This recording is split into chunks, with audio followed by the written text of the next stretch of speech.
ଆପଣ ଗାଁରେ ରହୁଛନ୍ତି ଆପଣଙ୍କର ଆୟ 10,000 ଟଙ୍କା ତାହେଲେ ରାସନ କାର୍ଡ ଫେରେଇ ଦିଅନ୍ତୁ। ଯଦି ଆପଣ ଅଯୋଗ୍ୟ ରାସନ କାର୍ଡ ଫେରେଇ ଦିଅନ୍ତୁ କଥା ପୁଣି ଥରେ ଅପିଲ କରିଛନ୍ତି ଯୋଗାଣ ମନ୍ତ୍ରୀ କୃଷ୍ଣଚନ୍ଦ୍ର ପାତ୍ର।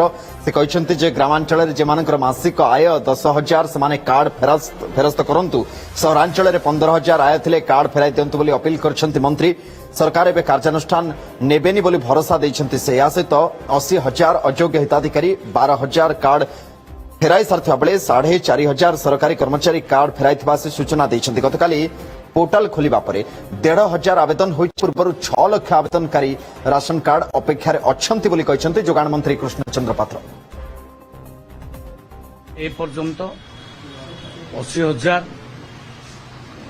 कार्ड माने 80,000 माने लोक तंकर कार्ड फेरी सारले। ये गोटे बहुत बड़ उपलब्धि जो अपील करथिली माने अधिक इनकम एवं चाकरी करचंती से भली किछि लोक आपे फेरे दियंतु से सरकार को कथा मानी फेरे दैचंती। प्राय नीट 3,000 4,000 लोक फेरौचंती। तो एटा गोटे बहुत बड़ उपलब्धि आ लोक माने सोमट से माने फेरे दउचन। 10,000 ऊपर को ग्रामीण अंचल लोक जार इनकम थिबो से फेरे देबा उचित।